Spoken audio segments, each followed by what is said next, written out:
Hello guys, ఈరోజు చేసి video ఏంటంటే మనమైతే మన చిలకలూరుపేట ఎన్ఆర్డి సెంటర్కి అయితే వచ్చేసాం. ఎందుకంటే మన ఎన్ఆర్డి సెంటర్లో అయితే కొత్తగా అయితే ఓపెన్ చేశారు ఒకటైతే. దాని పేరు అయితే బేవ్ షోడా అంట. అదైతే ఆడో కూడా కాదు, మన ఎన్ఆర్డి సెంటర్ ట్రెండ్స్ షాపింగ్ మాల్ పక్కనే. మనమైతే షాప్ దగ్గరికి అయితే వచ్చేసాం కూడా. బేవ్ అంట దీని పేరు అయితే. మనం కూడా అయితే వెళ్ళి ఒకసారి అయితే టేస్ట్ చేసేద్దాం. లోపలికి అయితే వెళ్ళిపోదాం ఇంకా లేట్ చేయకుండా. మీరైతే చూస్తున్నారు కదా, మొత్తం సూపర్ అంటే సూపర్ ఉంది. అదిగోండి మీకైతే అడవపడుతుంది కదా పేరు బేవ్ అని. మనం లేట్ చేయకుండా అయితే అన్నయ్యని అడిగేసి తీసేసుకుందాం.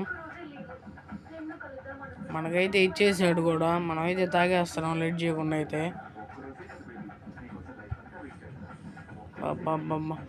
సూపర్ అంటే సూపర్ ఉంది గాయస్, అసలు చెప్పలేను. సూపర్ అంటే సూపర్ ఉంది. ఇంతటితో అయితే ఈ వీడియో ఏం చేస్తున్నా. Like, share, subscribe.